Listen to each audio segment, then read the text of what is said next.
asuransi itu penting setidaknya mengelola resiko masa depan. Mhm. Karena kan asuransi adalah sesuatu yang belum terjadi kan. Betul. Bagaimana mengelola masa depan itu ternyata sudah hampir ya mendekati 50% ya orang aware, tetapi eksekusinya, Mhm. saya beli polis atau enggak, itu ternyata masih rendah. Kan semua pasti berharap tidak terjadi, tapi kan kita tidak tahu namanya bahkan Namanya risiko. betul, ibaratnya, apa ya, apes tuh nggak ada di kalender, Betul selalu betul. bilang kayak gitu. Pada saat kalau saya berbicara secara ilmu ekonomi, seseorang yang lebih, apa ya, istilahnya memiliki pengetahuan ekonomi, itu adalah yang punya asuransi. Yes. Kenapa? Karena recovery bounce back dia dari tadi mengalami musibah untuk Heeh, bangkit kembali itu lebih tinggi. heeh. Dan yang kedua, biaya recovery-nya itu sudah ditanggung asuransi kan. Yes.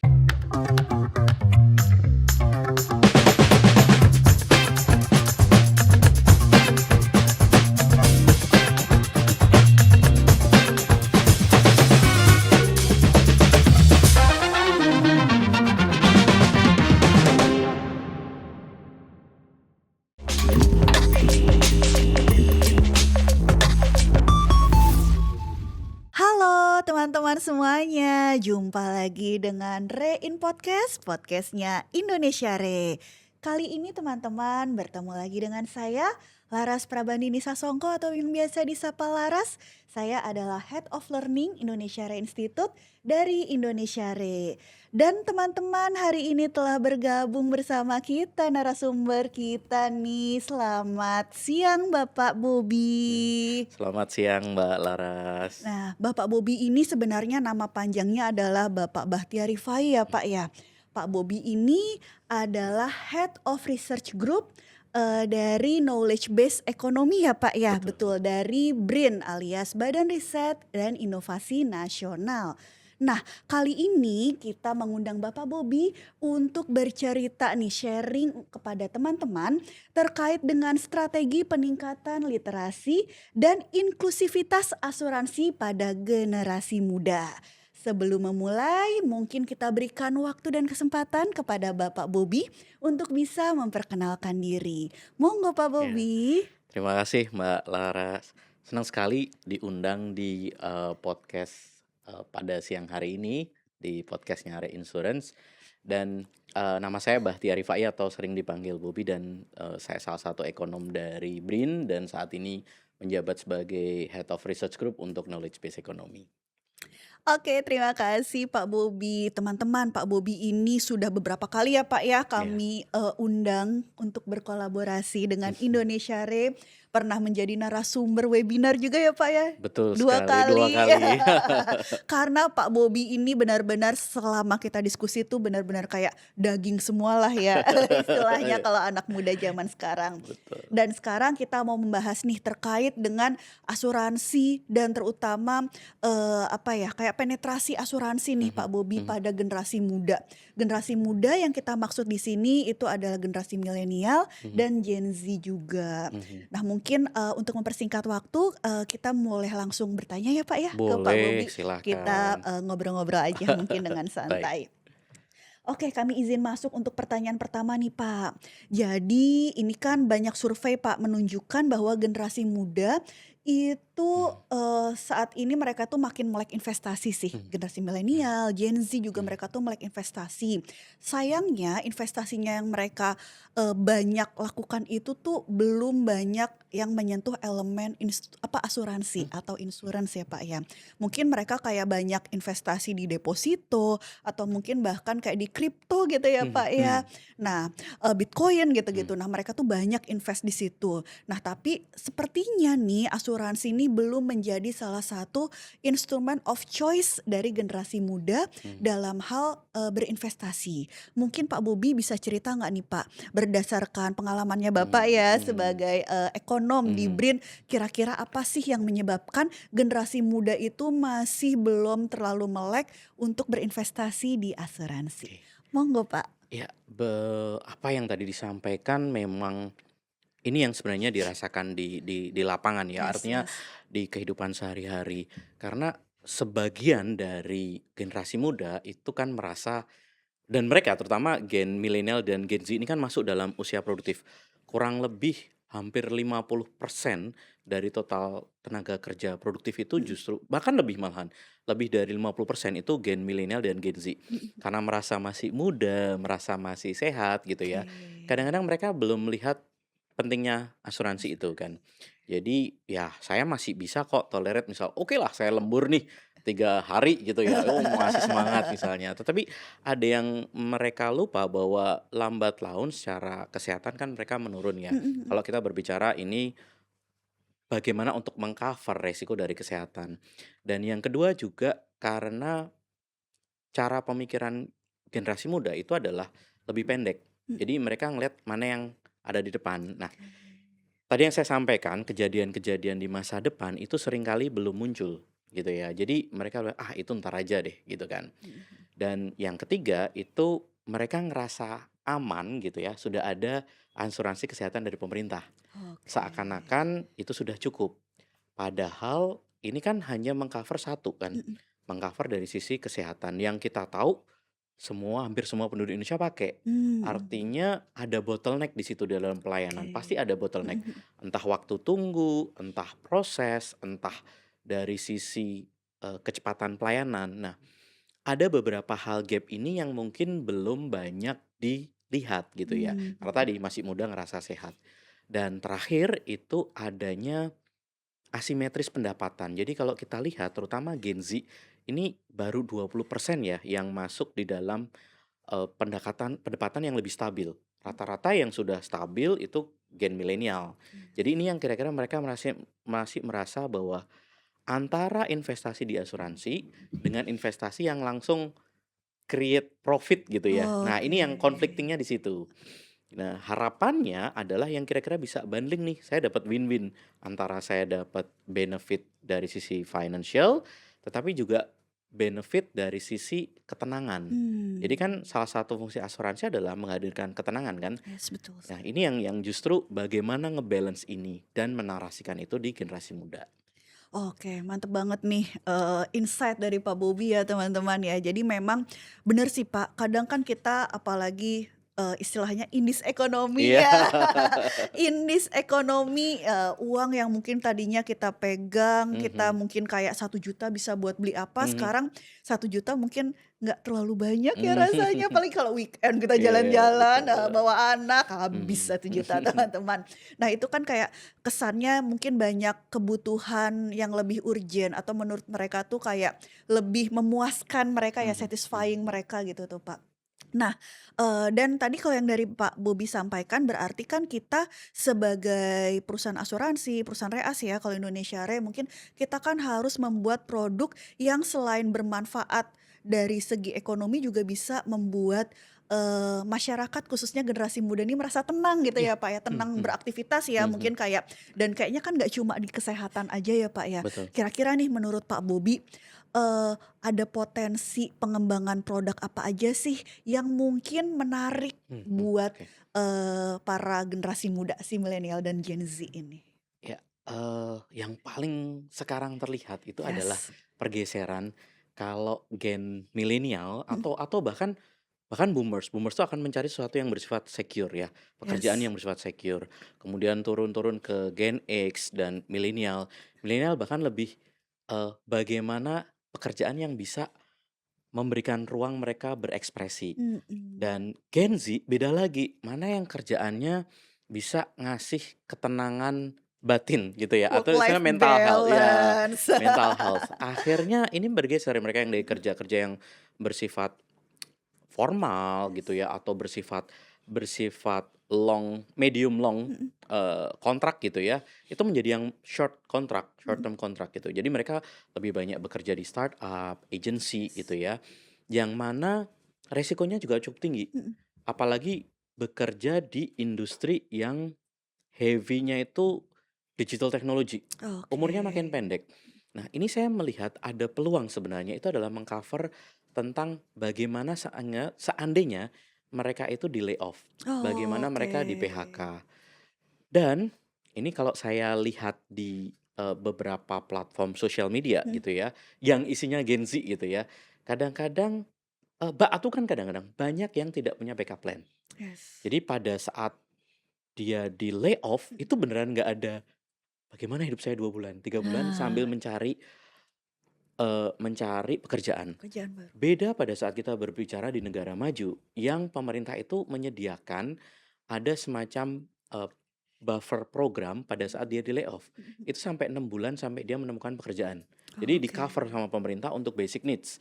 Ibaratnya untuk makan Ada lah. supportnya lah ya, Pak, Iya, ya, gitu. dari Jadi itu pemerintah. dan itu di-blend in dengan, misalnya kalau di Inggris itu namanya, NIN ya, National Insurance Number. Mmm. Jadi itu cover up kalau mereka tiba-tiba di-layoff atau itu bagian kalau mereka pensiun. Jadi Mhm. NIN itu, menurut saya cukup cukup genuine ya Mhm mhm. untuk memastikan itu dan ini kan tidak ada, kita baru punya namanya BPJS Tenagakerja ya. Nah Betul. untuk yang short term dan ini lagi tren banyak Mhm banyak mhm. bahkan mereka Gen Z itu mereka bahkan kalau kita lihat di tagline, sosmed, mereka nggak apa ya, istilahnya nggak ngejar karir. Bahkan Betul. mereka stuck di karir itu as long as they happy, Heeh that's heeh. done gitu ya. Iya. Saya nggak ambis. Nah ini yang menurut saya ada market yang, cukup menarik.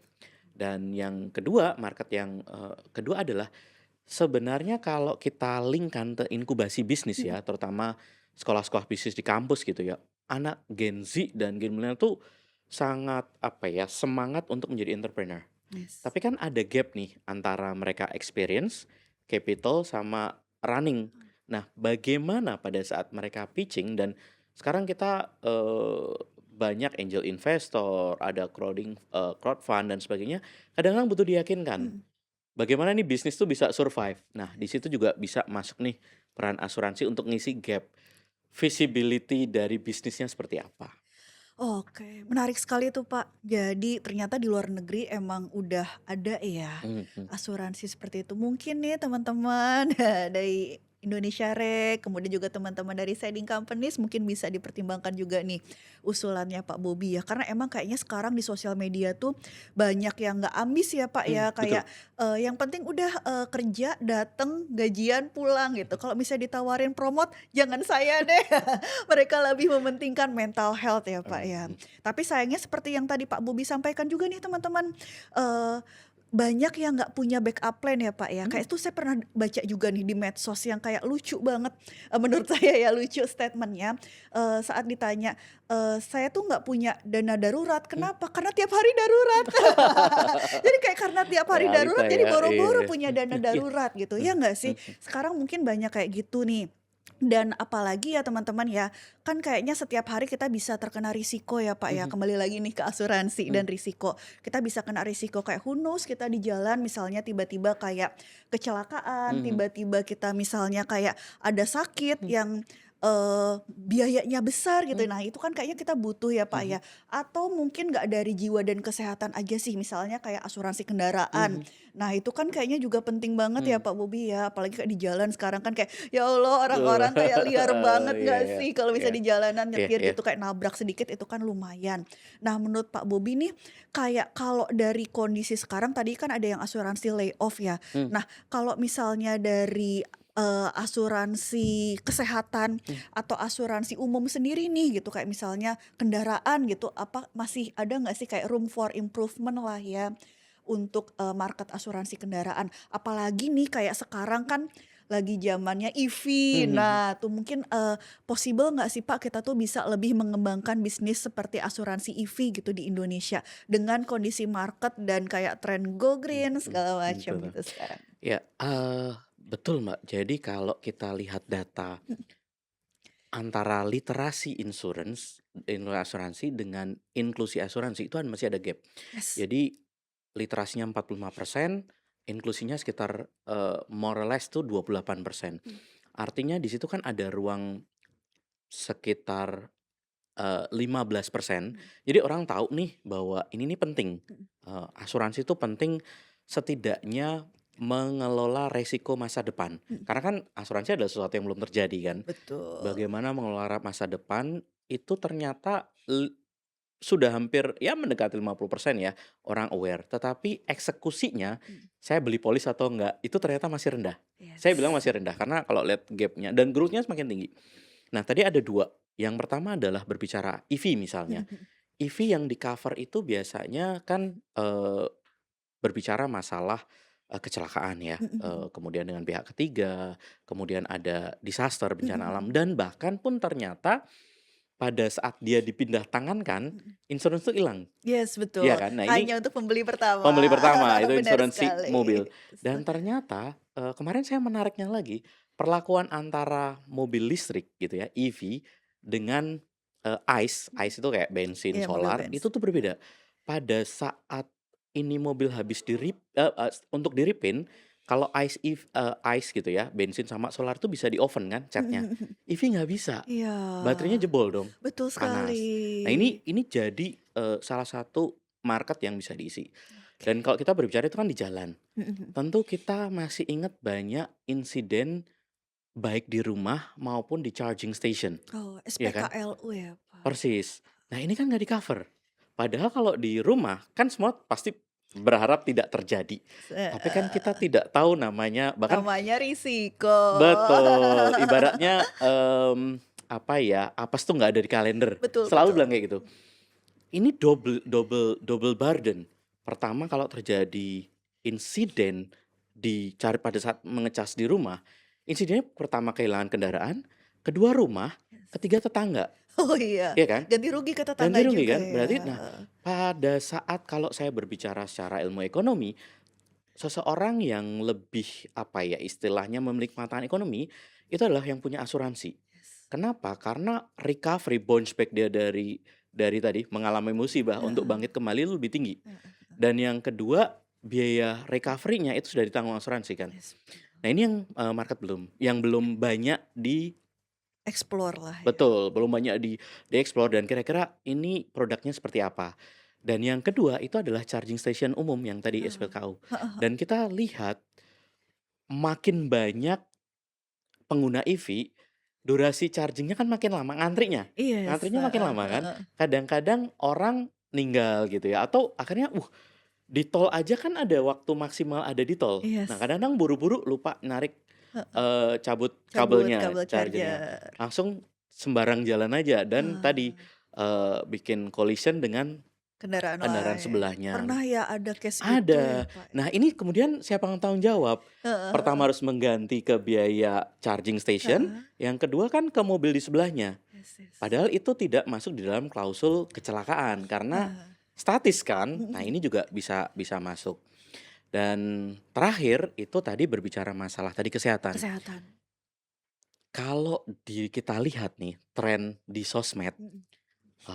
sekarang tuh flexing-nya bukan lagi, terutama Gen Z ya, milenial Heeh. Gen Z itu bukan lagi masalah barang mewah atau travel kemana gitu ya, Yes. tapi adalah bagaimana mereka punya body fit. Artinya mereka sedang hype banget nih, Mhm. ikut maraton, Oh, running, oke. terus high rocks, Oh, pedal, itu iya kan? Hilux ya yang baru ya. Dan yang bersifat mass gitu ya, komunal, Mhm itu ternyata kan banyak insiden. mhm. Kemarin, did not finish di barusan maraton di DNF di Jakarta itu Jakarta DNF-nya itu ya. kan cukup tinggi karena kelembapan dan sebagainya, bahkan ada yang kehilangan nyawa. Betul. Ini kemudian di-cover apa? Nah ini juga menjadi salah satu potensi Heeh. bahwa ini bisa di-bundling nih sama tiket, gitu ya, sama tiket untuk Oke. event tersebut, baik tadi high rocks, baik, maraton gitu ya, dan Maraton. sebagainya ini bisa di-bundling di situ. Artinya kita juga nggak pengen dong, pengennya sehat tetapi malah terjadi insiden Apes, gitu wah ya. ya. Tuh. Oke. Oke oke. Nice insight banget sih nih, Pak. Jadi, kalau aku boleh, apa ya, kayak menyimpulkan benang merahnya ya, sebenarnya peluang untuk pengembangan produk itu sangat mungkin terjadi, apalagi kalau kita melihat dari gaya hidup, ya Mhm nggak sih, Pak? mhm Kayak tadi kan kayak EV itu ya mungkin sekarang kan lagi hype lah ya nih mhm kayak EV, mhm go green, mhm kemudian juga, ya pokoknya yang kayak, listrik-listrik mhm mengganti, bensin segala mhm. macam. Apalagi sekarang kan harga bensin mahal banget nggak sih, Pak? Bensin bukan buat semua orang sekarang. Nah iya. Nah kan itu kan, jadi kayaknya itu lagi hype nih kayak Mhm EV. Sayangnya mungkin tadi yang Pak Bobi sampaikan kayaknya asuransi untuk EV itu belum sekomprehensif asuransi untuk kendaraan yang ICE ya, yang mhm konvensional. Kemudian tadi juga gaya hidup, bahkan kayak orang mau olahraga ternyata dilalah apes gitu mhm ya Pak mhm ya, itu kan belum ada. Nah ini kan jadi kayak sebenarnya tuh, industri perasuransian tuh punya room for improvement lah ya gitu dalam hal mengembangkan produk yang menjadi needs karena memang menjadi bagian dari gaya hidupnya masyarakat. Nah, kalau kayak gini bisa kita simpulkan nggak sih, Pak, jangan-jangan kalau kita, industri perasuransian mau apa ya, memasarkan, memarketingkan lah ya Mhm gitu, mhm. kayak produk-produk itu kita harus kayak based on experience Mhm gitu atau based on kayak story. mhm. Nah, itu menurut Pak Robi gimana sih, eee, kira-kira cara pemasaran asuransi yang efektif gitu untuk masyarakat terutama untuk yang Gen Z milenial tadi? Karena kan mereka biasanya kayak harus ada real experience Iya, dulu baru iya. mereka kayak tertarik. Kalau cuma kayak iklan-iklan masyarakat yang kayak Mmm. lewat-lewat doang tuh kayak, apa sih nggak relate sama, gua gitu loh misalnya kan kayak gitu. Oke. Tapi kalau kayak real cerita dari kayak temen ya, apalagi kalau kayak di sosmed kan kayak, Mhm. "Wah ternyata temenku ada pengalaman ini, wah jadi kayaknya penting nih beli ini, Bet beli asuransi." Nah mungkin apa sih Pak yang kira-kira marketing yang ngena banget Oke. buat generasi muda? Saya akan membagi dalam 2 analisis. Yes. Analisis yang pertama kita berangkat dari teori. Nah, Jadi kalau kita lihat nih, berbicara kalau istilah bahasa di sosmed tuh orang have gitu ya, bukan orang is orang gitu ya, have dan orang have orang gitu there ya. is ya. Ya dan, kadang kan orang melihat bahwa, seberapa banyak orang itu punya uang kan, have tuh kan kayak gitu Heeh. atau yang, bagaimana dia, behavior economics-nya atau perilaku ekonomi. Kalau saya justru bagaimana mereka punya asuransi, Mmm, ya kan. Se set Serendah-rendahnya ibaratnya pada saat ekonomi pribadi, ekonomi mhm individu itu low, mhm dia masih bisa survive mhm dengan ngeklaim asuransinya sebenarnya ya. Dan itu kan produk asuransi bukan hanya kesehatan dan akan terus berkembang seiring waktu. mhm Secara teori orang tuh mau bayar untuk 3 hal. mhm. Satu ngasilin solusi. Jadi Oke. gimana masalah itu keluar dari saya. Oke. Gimana, saya itu punya sebuah rasa, kepastian. Ibaratnya entah itu solusi saya lebih bahagia, Mhm. saya awet muda, saya tetap produktif dan sebagainya.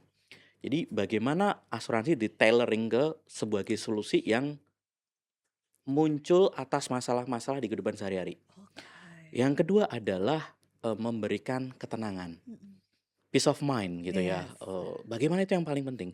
Apalagi nih misalnya Gen milenial ini lagi punya anak-anak yang sedang ongoing sekolah. Yes. Banyak sekali, entah dari pendidikan dasar sampai pendidikan tinggi. Dan kita tahu UKT Indonesia, bahkan kemarin ada yang pembandingan sama Malaysia aja lebih murah Malaysia misalnya. Betul. Dan ini kan bukan kan semua keluarga sudah punya timeline. Yes. Anak-anak itu kapan harus punya, biaya. Masuk sekolah. Ya, dan trennya nih, saya lihat untuk well-being anak, itu proporsinya bisa 60%, 70% dari Yes. pendapatan. Kalau nggak di-backup asuransi, nah kayak gimana? Jadi peace of mind-nya penting. Dan terakhir adalah experience. Oke. Experience tadi, wah saya pernah nih, eee, berhasil memfinishkan diri saya di Tokyo Marathon, Sydney Marathon. Nah itu bagaimana cover up dengan asuransinya seperti apa Oke. gitu ya. Atau berbicara masalah experience gitu ya. Oh saya ternyata tidak seribet itu loh saya pakai sebuah produk asuransi. Belinya gampang, klaimnya cepat, pelayanannya excellent. Mhm. Dan tidak menakutkan apa yang terjadi dari curhatan orang-orang di sosmed. Nah Yes. itu experience itu penting gitu ya. Nah itu yang, berbicara tentang 3 hal itu. Mhm.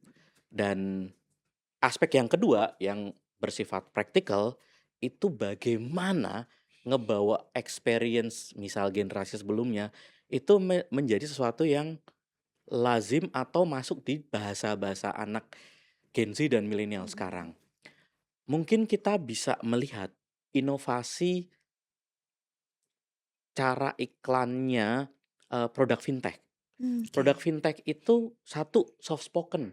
Mhm. Jadi bukan kayak ngajarin gitu ya, bukan kayak, nawarin iklan, tapi dia bawa use case dulu. Mhm. Use case itu 80% dan itu jamak. Use case-nya itu bahkan si X kalau nggak pakai asuransi dan si Y pakai asuransi. Dan keputusan untuk penonton gitu ya ataupun audiens mikirin bahwa, "Oh, ternyata asuransi penting ya." Itu adalah di bagian akhir mereka Mhm. mengkomparasikan sendiri. Nah, solusinya gitu ya, solusi harus pakai asuransi apa gitu dan sebagainya, itu justru makin sedikit antara 10 sampai 20% dan itu di bagian akhir. Mhm. Hook-nya, bahasanya, kalau Anda nggak pakai asuransi, ini yang akan terjadi gitu ya. Yes. Nah, kayak kayak gitu. Jadi udah pakai bahasa hooks, Mhm. terus juga menghadirkan, komparasi antara yang pakai asuransi apa enggak. Itu yang paling paling cepet dan bisa diterima. Mmm. Dan terakhir tentunya pakai talent-talent yang sesuai target market. Oke. Kalau target marketnya adalah Gen Z, ya harus Gen Z gitu, termasuk Mhm. dari dressing, bahasa, konteksnya gitu ya. Kalau tren marketnya adalah gen milenial berarti disesuaikan. Oke, Pak. Jadi pada intinya kita juga harus menyesuaikan target market kita ya, Pak, ya. Kayak misalnya kita memasarkan asuransi yang sekiranya lagi in di Mhm, gaya hidupnya mhm, milenial, Gen Z, kurang tepat juga kalau misalnya kita memakai kayak use case-nya dari boomer gitu ya, mhm, Pak. Jadi harus kita sesuaikan mhm, juga. Oke, teman-teman, kita udah dapat 2 kunci ya. Yang pertama kita sesuaikan kayak needs-nya dari product development-nya, yang kedua juga dari marketingnya ya, alias mhm, target marketnya juga harus kita sesuaikan. Nah, ini nih Pak, aku rada penasaran nih jujur. Kita itu sebenarnya bisa sedini apa sih memperkenalkan asuransi ke masyarakat gitu? Kayak misalnya nih contohnya, kita kan mungkin di zaman sekarang siapa sih di antara kita yang nggak punya rekening tabungan? ah, iya, Kayaknya nggak ada kan. mhm, Karena apa? Karena kita kan dari kecil udah kayak dikenalkan kayak pentingnya menabung, "Bang Bingbung yuk kita tang ting tung nabung, ya. tang ting tung yuk." Nah, jangan dihitung, Oh ya, tahu-tahu untung. Nah, itu kan kayaknya udah investasi dikenalkan dari zaman kecil, mhm, menabung dikenalkan mhm, dari zaman kecil, nggak ada tuh kayaknya dari zaman kecil kita dikenalkan asuransi. mhm, Nah, mhm, kira-kira menurut Pak Bobi nih, mungkin nggak sih kita mulai menanamkan literasi asuransi ke anak yang mungkin usianya masih sekolah mhm. gitu, kayak sedini mungkin lah, kira-kira possible nggak? Dan kalau possible, kira-kira melalui, metode pemasaran apa sih Pak yang ngena buat calon-calon generasi mendatang Iya. ini, calon-calon target market kita?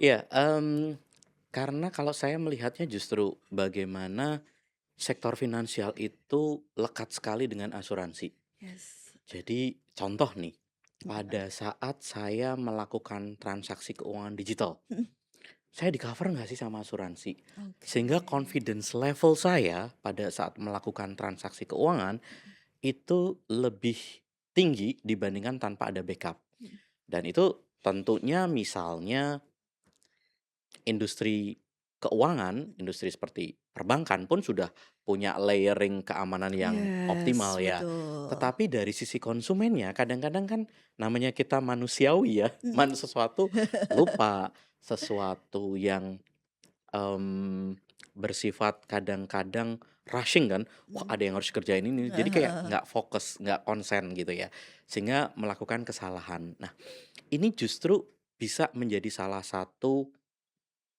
branding baru Mhm, bahwa, oh iya ternyata ada juga loh yang kita tuh bisa terproteksi dari sesuatu yang kita lakukan sehari-hari. mhm, Data OJK itu 80% sudah pakai transaksi digital, mhm, seperti KRIS misalnya, dibandingkan cash. mhm, Jadi sudah cashless, sudah makin cashless. mhm. Dan ini kan anak-anak yang mulai pakai akun-akun kayak gini biasanya, Yes. SMA ya, Ya. SMA, kuliah gitu ya. Nah ini bisa menjadi salah satu, bagian mengenalkan. Terus yang kedua adalah terutama yang paling gemuk nih prediksi saya, Mhm. pasarnya itu adalah justru yang kampus. Kampus ya, Karena kan anak mereka kuliah. sudah bersiap ke dunia kerja. Entah Yes mereka yes. jadi entrepreneur, entah mereka menjadi seorang anak korporat, Karyawan. iya, atau mereka akan menjadi seorang anak agency, atau bahkan mereka menjadi digital talent, entah Mhm, influencer gitu mhm, ya, mhm. afiliator dan sebagainya. Ini suatu market yang menarik meskipun kita belum melihat bahwa orang ini pasti akan punya duit gitu ya, atau Mmm. kita nggak bisa memprediksi dalam arti begini, berapa sih duit dia nanti gitu ya, atau, Iya iya iya. berapa sih kapasitas finansial dia. Yes. Tetapi kita berbicara masalah knowledge tadi, ini Mhm. kan nempel banget nih, tang ting Yes. tung, bang bing Heeh bung, dan heeh Titik heeh. Puspa ya, Eyang Titik Puspa almarhum ya Iya, kalau nggak salah ya yang betul. mempopulerkan. Itu kan nancep banget di usia-usia kita ya, Usia generasi senja kita. kita aja masih ingat. Nggak, kita masih produktif kok. Kita hanya salah casing aja, Oke oke. tapi semangat kita masih Gen Z. Denial ya. Iya, kan, gen milenial itu adalah selalu yang bilang berasa umur Gen Z, tapi, Heeh. remaja jompo gitu ya. Betul banget. Iya kan, sebenarnya gitu. Nah, tadi balik ke sana, itu butuh semacam delay Heeh. dari mengenal produk asuransi dengan Yes. membuat keputusan untuk ke sana. Dan ini bisa bisa bersifat cepat maupun lambat, Mhm. tergantung tadi bagaimana budaya di keluarganya, Oke. bagaimana latar belakang sosial. Mhm mhm. Dan Gen Z, gen milenial ini sangat dipengaruhi oleh peer group. Yes. Kalau si X pakai, maka saya pakai, Ngikut, ngikut gitu heeh. ya. Bukan referral, Mhm. tapi lebih kepada kayak FOMO, YOLO, dan sebagainya. Nah, itu Yes. seperti itu. Termasuk juga pada saat informasi itu tentang keunggulan sebuah produk Mhm asuransi mhm. ataupun benefit dari produk asuransi yang misalnya bisa menyelamatkan individu dalam arti konteks Mhm. macam-macam ya, dari kesehatan, dari bisnis, dari personal, tentang keuangan itu bisa lebih banyak dinarasikan di ruang-ruang digital. Oke. Jadi itu. Dan tentunya ini nggak bisa kayak seperti mata kuliah atau mata Mhm. pelajaran yang 90%-nya teori, 10%-nya use case gitu ya. Yes. Justru dibalik, Mhm. 90%-nya use case. Use case 90%, kemarin si X itu nggak pakai insurance, ini loh impact-nya. Oh, si Y gitu ya, ternyata dia bisa bisnis dia itu bisa melewati badai Covid misalnya. Salah satunya karena di backup oleh, insurance. Nah, misalnya gitu. Atau, wih, si Z gitu ya, si Z ternyata dia bisa ekspansi bisnisnya ke luar negeri. Salah satu yang bikin investor percaya karena dia cover bisnisnya sekian persen oleh asuransi. Nah, itu misalnya seperti itu. Menarik sekali, Pak, dan aku juga tertarik nih sama statement-nya Pak Bobi ya. Kita nggak tahu kapasitas finansial seseorang ke depannya seperti apa. Mhm, Kita nggak tahu mereka nanti bakal jadi, apa, corporate, mmm, bakal jadi entrepreneur, mhm, bakal jadi mungkin influencer, atau mungkin pekerjaan-pekerjaan yang tadinya kita nggak kebayang bakal ada nggak sih, Pak? Kayak mmm, siapa sih yang ngebayangin kalau kita ternyata bisa cari uang dari YouTube, dari sosial media. Nah, sekarang nih, Pak, jadi pengen nanya, kira-kira menurut Pak Bobi, market asuransi atau mungkin produk asuransi lah yang mhm, saat ini sudah, beredar di Indonesia, udah cukup ramah belum ya buat mmm, pekerja-pekerja yang sifatnya informal, mhm, atau mungkin pekerjaan yang emerging lah ya bisa mhm, kita mhm, bilang kayak, influencer. Dulu kan nggak ada ya mhm, influencer ya, Pak, ya, mhm, zaman kecil kita mhm, dulu, artis aja adanya. Sekarang kan ada influencer, ada afiliator, mhm, pekerja UMKM juga kan kayaknya udah semakin berkembang, mhm, kemudian bisnis-bisnis segala macam, pokoknya kayak freelancer, agency, atau mungkin kayak remote worker. Sekarang kan banyak ya, Pak, ya, betul, betul. orang yang kayak mungkin dia stay di Indonesia tapi dia remote worker ambil pekerjaan dari luar negeri. Nah, kira-kira produk asuransi di Indonesia tuh udah ini nggak ya, kayak ramah atau cukup, memenuhi kebutuhan mereka-mereka ini nggak ya, yang mungkin kerjanya bisa dibilang, bukan di, field yang formal gitu? Oke. Saya melihat ada ruang yang masih luas gitu Oke. ya, untuk ekspansi produk-produk asuransi. Jadi Mhm. ekspansi dalam arti ekspansi create produk-produk yang Yes. lebih merespon terhadap Mhm. kebutuhan, terhadap Yes. market. Jadi itu ada ruang pengembangan yang menurut saya masih sangat, luas, Possible banget ya possible. buat Nah, dikembangin. salah satu yang paling dibutuhkan itu adalah sekarang kita punya landscape data dulu. Mhm. Sebenarnya market kita seperti apa, Oke. preferensi seperti apa, terutama mengakomodasi faktor geografis, Oke. rural, urban, Jawa, Yes. luar Jawa, Beda pastinya ya, Pak. Indonesia Barat, Tengah, Timur, itu pasti beda. Kemudian, berbicara latar belakang sosial, ekonomi, dan sebagainya. Poin saya adalah bagaimana kita nangkep nih, kalau di istilah ekonomi itu ada residual demand. Itu ada Oke. permintaan sisa yang seringkali nggak kelihatan, Oke. karena kita sibuk yang bagian atas ya, Mayor-mayornya lah ya. mayornya. Padahal residual demand ini eksis dan pada saat dikumpulin ternyata gede gitu Oke. ya. Pada saat dikumpulin ternyata jadi sesuatu yang besar gitu Yes, ya. yes, yes. Kebutuhan selanjutnya itu adalah bagaimana nih memformulasikan antara investasi dalam bentuk, preminya Mhm. yang lebih tadi responsif terhadap kondisi finansial Yes. seseorang dengan manfaat yang diberikan. Mhm. Harapan saya aspek prudensial itu tetap nomor satu, Mhm. kehati-hatian nomor satu. Yes. Jangan sampai demi ngejar target gitu ya, tetapi tadi tata kelolanya nggak Loss diperhatiin. jadi ya kontrolnya ya. Persis, atau yang ternyata dia jadi overclaim Yes. atau hard selling gitu ya, Hmm. yang nggak sesuai dengan sebenarnya klausul yang ada di dalamnya gitu ya. Oke. Atau yang seakan-akan ini utopia banget nih gitu ya, kayak masa Too iya good to sih? be true. Persis, dan ternyata pada saat, eee, terjadi proses klaim, Mhm. itu tidak seindah yang dijanjikan di Nggak awal. smooth lah. Ini yang menjadi kayak bumerang bagi industri asuransi itu sendiri. Oke. Jadi tetap memperhatikan masalah prudensial, tetap memperhatikan sesuatu yang bersifat tata kelola gitu Mhm. ya. Tetapi justru bagaimana tailoring, setidaknya narasinya diubah.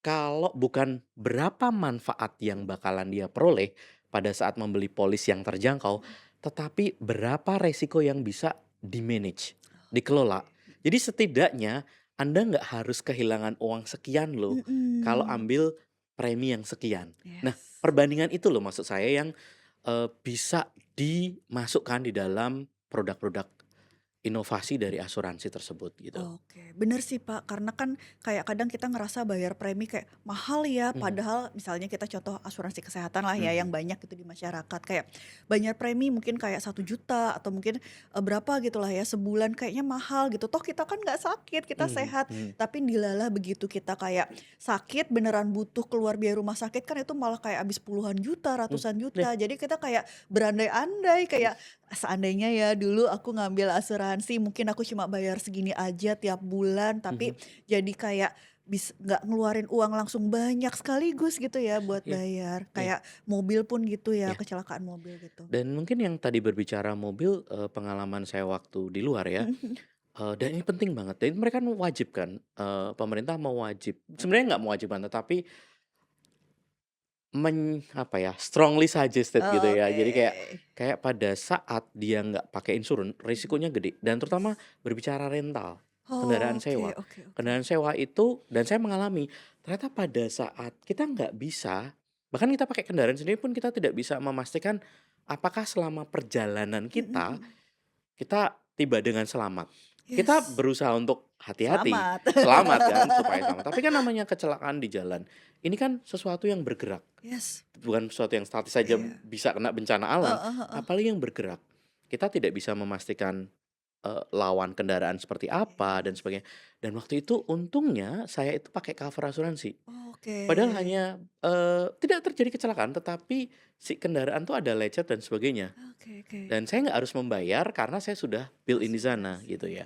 Itu salah satu yang menurut saya, wah nguntungin banget gitu Heeh. ya. Maksudnya mengcover resiko buat saya yang, harus berpergian dengan kendaraan sewa gitu Mhm, ya. mhm. Karena panjang, selain tadi urusannya sama, rental, Mhm. saya harus urusan sama polisi. Nah Betul. ini yang maksudnya, ya sesuai kan Repot kita pasti negara ya, hukum Pak, ya. ya, Nah itu heeh, yang heeh. justru bagaimana insurance itu bisa mengatasi hal tersebut.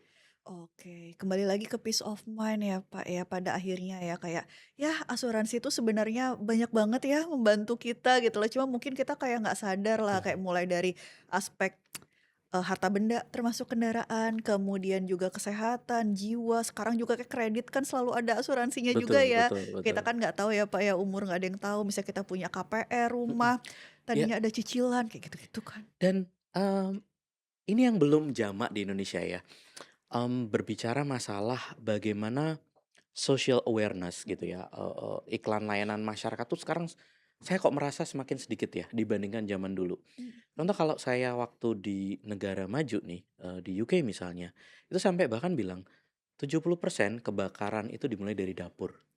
Dan itu ada risetnya. Dan artinya rumah itu wajib pakai asuransi. Yes, Dan di kita justru nggak ada. nggak ada. Dan begitu terjadi kan dan ludes kan. Mhm mhm. Bayangkan misalnya dia mengeluarkan 1 atau 2 juta premi per tahun ya, per Mhm. tahun. Tetapi kan dia bisa mengcover nilai sekian miliar dari Yes, rumah betul. itu. Ya itu anggap saja kan sang kos ya, itu Iya. adalah investasi sang kos. Tetapi pada saat semua tidak pengen, tapi tidak ada yang, bisa memastikan. Kita selalu ingat, Mhm. keluar rumah kompor udah dimatiin atau belum, iya Benar nggak? benar benar. Itu yang Kadang-kadang paling sering. buru-buru, Iya, kita menginap di hotel saja sering kita ketinggalan yang ada di safe deposit box. yes. Karena saya pernah terjadi tuh, satu perangkat elektronik saya ketinggalan di safe deposit box gara-gara saya punya first flight dan harus dari hotel tuh jam 5 atau jam 6 pagi. Oh, ya Allah. Nah, itu misalnya sesuatu yang sederhana, apalagi berbicara rumah gitu ya. Heeh Kadang-kadang apalagi punya krucil ya, anak-anak bocil heeh. gitu kadang-kadang buru-buru punya appointment atau apa Heeh harus heeh. keluar gitu ya, ngejar play mudik dan sebagainya, kadang-kadang lupa nih Yes yes matiin dan yes. sebagainya. Dan itu menurut saya salah satu untuk mengelola resiko di masa depan Yes, gitu ya. betul banget. Nggak terprediksi ya, Pak, ya, kayak Persis, ya. kita kadang-kadang udah berusaha hati-hati sendiri, tapi ya orang kan nggak selalu berada di kondisi situasi yang bisa kita kendalikan, ya Persis nggak ya. sih? Apalagi Kadang-kadang rumah sekarang kan udah nempel nempel-nempel semua gitu sama ya. Iya, tetangga kanan heeh. kiri. Bener banget sih, Pak, jadi ternyata banyak banget ya risiko ya. Mhm. Oke, mungkin ini nih, Pak, kita sekarang mau move ke forward looking ya, Pak, Mhm. ya.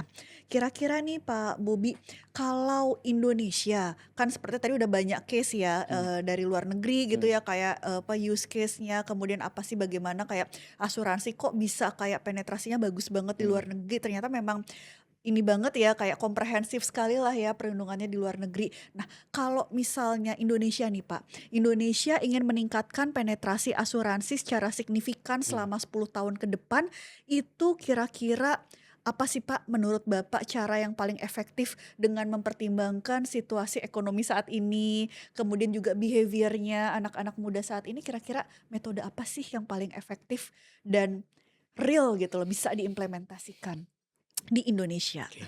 Yang pertama tentu ngelihat dulu nih, target yang mau disasar kayak gimana, Yes. behavior-nya seperti apa. Karena kita lihat udah bergeser kan, Heeh. yang dulu Gen X dan milenial itu sebagai penopang Mhm. usia produktif. Yes. Sekarang justru balik kan, milenial dan, Gen Z Gen Z. gitu ya. Artinya ada perubahan behavior. Oke. Nah ini perlu adanya semacam market research buat, Yes. national data landscape. Mhm.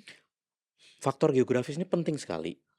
Semakin dia di urban, hipotesa saya itu literasi terhadap asuransinya semakin tinggi, Mhm. ya kan.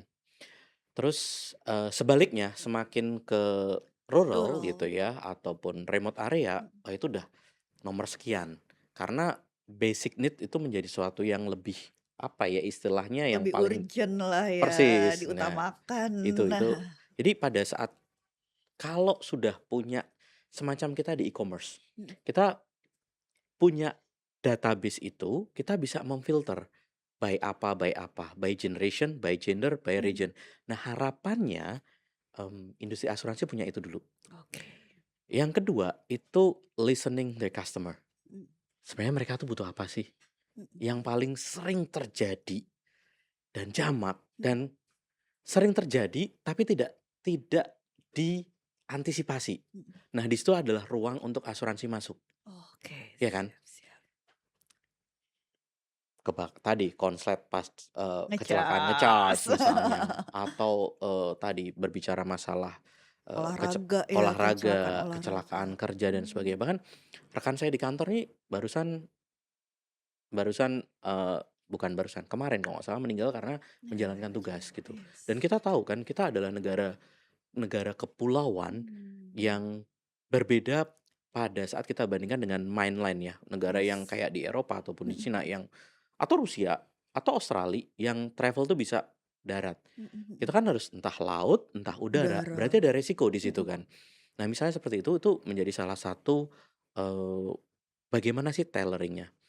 Dan yang terakhir tentu peningkatan literasi. Nah, Literasi itu menjadi salah satu. oke. Semakin dia terliterate bagus, maka dia akan punya persiapan yang lebih bagus untuk masa depan. Artinya persiapan lebih terstruktur.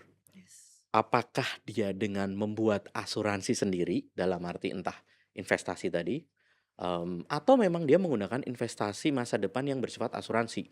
Nah itu kan, mereka sudah punya anticipate dan prediksi saya gitu ya, ini berbicara, tentang cara berpikir. Nah ini akan sulit dimasukkan kalau mereka nggak punya latar belakang misalnya keluarga, sosial, ekonomi yang mencukupi, ataupun pendidikan. Karena bagaimana kita memprediksi masa depan dan kita mempersiapkan dari sekarang. Mhm. Nah, kalau kita lihat cara berpikirnya Gen Z, itu adalah short term Mhm. dan mereka bagaimana create shortcut gitu ya. Mereka Mhm. native digital. Nah, justru Yes. itu yang bagaimana menghadirkan resiko jangka panjang itu dengan kondisi saat ini, gitu ya. Oke. Oke, gimana kita tuh bisa kayak, "Oh ya itu risiko jangka panjang, tapi kamu bisa dapat manfaat juga kok kali ini." Apa, Iya, jangka pendek kayak paling enggak kamu merasa tenang gitu ya, persis, Pak, iya. ya? Kayak Jadi, eee, pada saat dia tercover hal tersebut, mhm. otomatis dia bisa lebih tenang dalam Yes, bekerja. betul betul. Dia lebih tenang dalam produksi, jadi ibaratnya kalau bahkan ini misalnya usaha saya sedang mengalami kemunduran, dapur saya masih bisa ngebul gitu ya, karena saya tercover asuransi gitu ya. Atau pada saat dia ditipu rekan bisnisnya, dia masih bisa survive gitu ya. Jadi itu salah satu menurut saya ini penting nih, bagaimana nih karena gini, tadi yang hari apes itu tidak ada di kalender Yes. dan setiap orang bisa mengalami hal tersebut. Mhm. Nah, poinnya menekankan adalah ini bisa terjadi pada diri Anda, gitu ya. Oke, Pak, ngena banget tuh, Pak, rasanya ya. Mhm, Jadi ya itu memang kita harus banyak ini ya, kita harus banyak research, kita harus mhm, bisa memikirkan juga ya target market kita gitu ya, mhm, Pak, ya. Dan tadi kan Pak Bobi juga menyampaikan kayak, perlakuan ke customer kita bagaimana.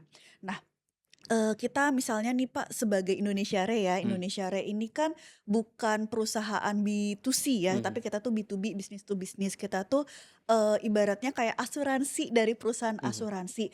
Gimana sih Indosiare yang mungkin tidak secara direct berkontak dengan masyarakat, dengan, konsumen lah ya, mhm, kita kan banyak, kontaknya dengan trading companies ya, mhm. para perusahaan asuransi. Gimana sih Indosiare tuh juga bisa mengoptimalkan perannya dalam strategi peningkatan literasi dan inklusi asuransi buat di Indonesia. Oke. Saya melihat peran, eee, Indonesia Re ini sangat strategis. Oke, Yang pertama adalah bagaimana create demand, yes. bagaimana menciptakan permintaan dari masyarakat terhadap Mhm. produk-produk asuransi, sehingga bisa menumbuhkan industri asuransi di Indonesia. Oke. Untuk hal ini create demand tadi, itu adalah tadi, bagaimana mengedukasi masyarakat tentang, pentingnya tadi, asuransi. Oke. Bahkan saya ingat betul pada saat saya, postdoc di Australia atau saya sekolah doktoral di Mhm. Inggris, itu kita sewa rumah itu harus insurance, Oke. harus full cover insurance. Karena tadi, kita nggak pernah tahu apa yang akan terjadi dan itu kan long term, setahun, 4 tahun dan sebagainya. Bahkan saya merasakan manfaat tiba-tiba saya sebagai, traveler harus Heeh. berkunjung dan tiba-tiba saya sakit. Dan kalau saya harus bayar sendiri, wah luar biasa. Lumayan Udah pakai dolar banget. gitu dan aduh kayak dan begitu sampai di sana ternyata cuma disuruh istirahat tapi harus bayar sekian gitu ya. Iya. Nah itu kadang-kadang betapa pentingnya di situ. Jadi, eee, terus untuk mengedukasi dan Yes. bahkan bagaimana nih calon-calon pebisnis, calon-calon anak corporate, calon-calon investor tuh sudah masuk ke sana. Artinya Oke oke. reinsurance itu bisa goes to campus, goes to school. Oke. Dan itu skemanya sangat banyak, mulai dari kuliah umum, mulai dari, bagaimana dapetin talent-talent yang, bisa menjadi BA Mhm tentang mhm. bagaimana ningkatin asuransi gitu ya, tentang literasi asuransi, Mhm. awareness lah Yes. tentang kesadaran Mhm. asuransi, sampai, bisa ngadain kayak semacam funding atau beasiswa Yes. ke mahasiswa atau sekolah, tetapi yang mereka bisa bikin tugas akhir tentang industri asuransi. Oke oke. Bisa bikin, riset tentang, bagaimana perubahan ataupun kebutuhan tentang isu-isu tentang industri asuransi. Yes yes. Mereka bisa dapat, dana untuk tugas akhir, Heeh. misalnya itu bentuknya beasiswa atau lomba karya ilmiah gitu ya, Yes dan yes. ini bisa roadshow ya, dari Indonesia timur Roadshow. sampai barat gitu ya, itu bisa. Dan yang kedua itu tentu, kita berbicara kalau tadi sudah awareness, bahkan pun nanti ya, saya lihat, tadi justru masuknya ke ini berbicara masalah kesetaraan gender, Yes. itu masuknya itu bukan ke laki-laki tapi ke perempuan. Artinya ke Oke. pasangan-pasangan muda, bahwa Yes. Anda butuh asuransi. Ini tulang punggungnya gitu ya, kita nggak pernah tahu sejauh mana mereka bisa tetap sehat, Yes. sejauh mana mereka, tetap produktif. Kecelakaan kerja itu Mhm. kan sangat nempel nih dengan keseharian pas Mhm cari mhm. uang, misalnya itu, dan Yes itu yes. bisa masuk ke situ. Dan bentuknya macam-macam, bisa, tadi dengan peer group dan sebagainya, itu penting ya, di sisi rumah tangga. Yes. Kalau tadi kampus sudah, Heeh. masyarakat di rumah tangga. Dan sekarang kita berbicara ke industri asuransinya sendiri. Harapan saya, teman-teman di sini itu bisa membuat semacam, mmm, outlook tentang apa yang terjadi tentang geopolitik yang akan Oke. mempengaruhi kondisi ekonomi. Dan ini Mhm. berbicara masalah tadi, levelnya sudah naik lagi, tapi korporat-korporat. Bagaimana Anda mengantisipasi ketidakpastian ekonomi global Yes. dan tentu berdampak pada, nasional. Oke. Dan terakhir adalah tadi, meneruskan ini sambil Mhm mhm. teman-teman, eee, di sini melakukan semacam market research, dan ini Oke. ini menjadi kayak insight buat teman-teman, ada pergeseran apa ya trennya gitu ya, Yes. landscape-nya berubah nggak Heeh. ya gitu ya, terus kira-kira sekarang yang lagi tren itu apa ya? Dalam arti begini, pergeseran mudahnya aja deh, pergeseran kenaikan, BBM, Mhm. ini ternyata behavior orang bertransportasi berubah, Yes. ya kan? Dari EV ICE ke tadi EV. ya. Nah, ini Yes. kira-kira seperti apa sih insight-nya? Mhm. Industri asuransi maupun corporate itu butuh hal tersebut. Dan kira-kira saya bisa ngelihat gap-nya seperti apa ya, tentang bisnis saya. Dan terakhir harapan saya adalah tetap dilanjutkan, acara-acara webinar. Oh, Wah, iya. itu sangat signifikan. Saya, beberapa kali waktu saya diundang gitu, tiba-tiba teman-teman yang, bekerja di, sektor medis, Yes. bekerja di sektor korporat atau heavy industry, Yes. itu ngirim, saya di email saya dapat nih, wah ternyata Loh, jadi itu ya, kok atau bisa ya? ya tetangga saya gitu ya, tetangga saya pas kita di masjid gitu, "Wah kemarin ini yang ngisi ya, saya nonton loh," gitu ya, webinarnya saya nonton loh. Jadi artinya, mmm, efektif gitu ya untuk melakukan tadi, Yes. edukasi atau social campaign gitu ya, Oke oke. tentang pentingnya asuransi. Oke oke, Pak, menarik sekali nih, kayaknya kita bisa dapat banyak insight ya dari Pak Bobi ya, dan mungkin aku juga mau menginformasikan nih, di Indonesia Raya kita juga sebenarnya udah ada sih kayak beberapa Mhm. aktivitas yang Mhm. sedikit banyak relate nih Mmm, dengan Pak Bobi. Jadi Indonesia Raya itu punya namanya Indonesia Raya Mengajar. Jadi wow. itu part of program TJSL kita ya, Mmm, dan di program ini tuh kita mengajar ke sekolah-sekolah, mulai dari ada yang pernah ke kampus, mhm, ada yang pernah ke SMA juga gitu. Jadi kayak mhm, kita mulai memberikan edukasi terkait dengan pentingnya asuransi gitu. mhm, Jadi mhm, kita harapkan mereka itu paling tidak familiar lah dengan mhm. istilah insurance, kemudian kayak polis, pertanggungan gitu. Jadi nanti Wah, once mereka sudah punya kapasitas finansial gitu ya, iya. Pak, ya, gitu. Jadi mereka diharapkan ya memang udah familiar dan mengerti pentingnya asuransi. Kemudian juga kita juga ada nih, Pak, Indonesia Raya ada program magang gitu ya. Jadi kita tuh Mhm, mhm, dari mahasiswa-mahasiswa kita berikan, beasiswa gitu, mhm. kemudian mereka juga kita ajak buat magang di Indonesia Raya. Harapannya itu kan juga bisa menumbuhkan kayak future talent lah gitu Persis ya dari persis, iya, asuransi. Cuma persis. mungkin yang tadi Pak Bobi sampaikan itu menarik juga sih, yang kayak mungkin insurance atau reinsurance, go to kampus gitu ya, Iya, Pak, ya. Gus Kampus. Mungkin juga yang kayak apa, ibaratnya kayak apa ya, insurance got talent Iya, atau betul mungkin betul. kayak yang kayak call for paper mungkin ya, Yes. tapi yang khusus buat insurance itu kayaknya akan apa ya, menumbuhkan banyak insight yang fresh banget ya, karena Mhm mungkin mhm. dari persepsinya generasi muda gitu kali ya Pak Ya, ya? dan artinya, kalau kita lihat di dunia akademis, Mhm, publikasi yang terkait industri asuransi untuk Indonesia ini yes, masih masih punya ruang untuk dieksplor lagi gitu yes, ya. yes. Dan justru tentu teman-teman industri kan nature-nya adalah, tadi ya, eee, bisnis gitu ya. Yes. Nah, ini bisa digeser berkolaborasi tadi dengan teman-teman kampus. Jadi Oke. salah satunya pentingnya ini, itu adalah create produk inovasi. Mhm. Jadi biarlah teman-teman dari sisi akademisi ataupun adik-adik mahasiswa yang bisa melakukan itu. Nah, nanti tindak lanjut dari hasil riset itu diciptakan menjadi inovasi, itu ada di teman-teman industri asuransi. Itu saya lihat pola-pola di negara-negara Negara maju ya, yang negara maju tangga, ya, heeh. seperti Singapura ataupun Australia, itu biasanya mereka melibatkan tadi, teman-teman di kampus, lembaga Mhm. riset untuk melakukan kolaborasi. Nice banget sih, Pak. Jadi ibaratnya nih ya, kalau boleh disimpulkan, kita tuh kayak harus capturing the trend, kita Ya, capture dulu trennya, mhm, apa sih yang lagi in di masyarakat, kemudian kita juga identify the needs gitu ya, Pak ya. Karena setiap generasi, setiap kelompok usia pastinya punya needs yang berbeda dan kita persis. harus pinter-pinter mengidentifikasi kebutuhan dari setiap kelompok tersebut. Kemudian juga yang nggak kalah penting adalah kalau dua hal itu kita udah tahu, berarti kan kita juga harus kayak raise awareness ya, Pak ya, Mhm raising mhm the awareness. Jadi kayak kita banyak edukasi, kita banyak kayak sharing knowledge, mhm. salah satunya lewat podcast ini nih Persis, bersama Pak iya. Bobby gitu ya Pak ya. Ya, Jadi harapannya kita pastinya bisa apa ya, meningkatkan, inklusivitas asuransi di Indonesia dan kalau inklusivitas asuransi di Indonesia meningkat, secara tidak langsung kita kan juga bisa berkontribusi pada peningkatan proteksi mmm, para masyarakat di mhm. Indonesia Iya gitu ya nggak iya sih, Pak? iya, betul. Oke.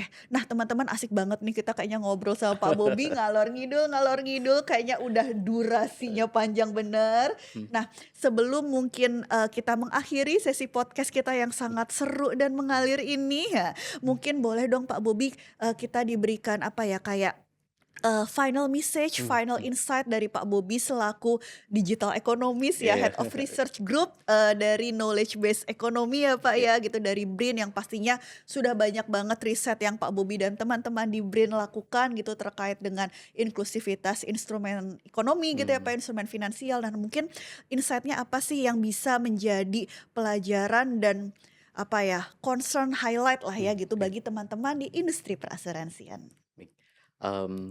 Salah satunya adalah transformasi digital ini telah berpengaruh pada shifting the market gitu ya. Yes.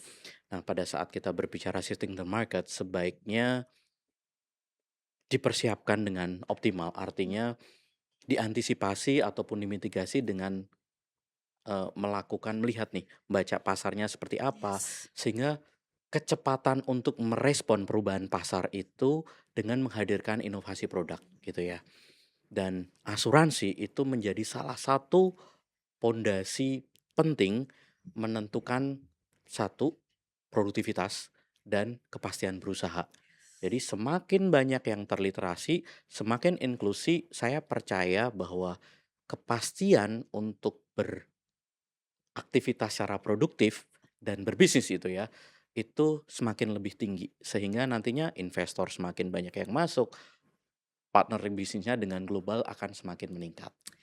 Mantap sekali Pak Bobby. As usual semuanya daging dari awal sampai akhir ya teman-teman ya. Kayaknya seru banget ini kalau kita nggak mempertimbangkan durasi kayaknya diskusinya masih asik banget mengalirnya. Tapi sayang sekali teman-teman sepertinya podcast dengan Pak Bobby kali ini mungkin kita cukupkan. Mhm. Next kita pastinya izin untuk mengundang Pak Bobby lagi. Oke, Udah pernah diundang webinar, diundang podcast, nanti kita mungkin akan, buat lagi ya, Pak, ya, mungkin bisa kerjasama nih sama BRIN yang tadi ya, siap kayak siap. Insurance apa, Got Talent, Mhm. kemudian juga yang kita ke kampus-kampus, kita call for paper Iya. khusus untuk asuransi. Nah, itu kayaknya kan pasti bisa memberikan insight yang fresh ya dari Mhm teman-teman mhm. mungkin mahasiswa, rekan-rekan akademisi juga. Mhm. Nanti pastinya, insight dari, teman-teman itu akan semakin memperkaya knowledge di industri perasuransian Indonesia. Kalau begitu teman-teman, saya dan Pak Bobi mungkin izin untuk pamit undur diri dari Rein Podcast kali ini. Terima kasih telah menyaksikan Rein Podcast Indonesia Re. Jangan lupa teman-teman untuk selalu follow sosial media dari Indonesia Re. Oke, akhir kata saya Laras dan Bapak Bobi Ya. selaku host dan narasumber dari Rein Podcast kali ini izin pamit undur diri. Sampai jumpa teman-teman di Rein Podcast dari Indonesia Re berikutnya. Dadah, salam sehat semuanya.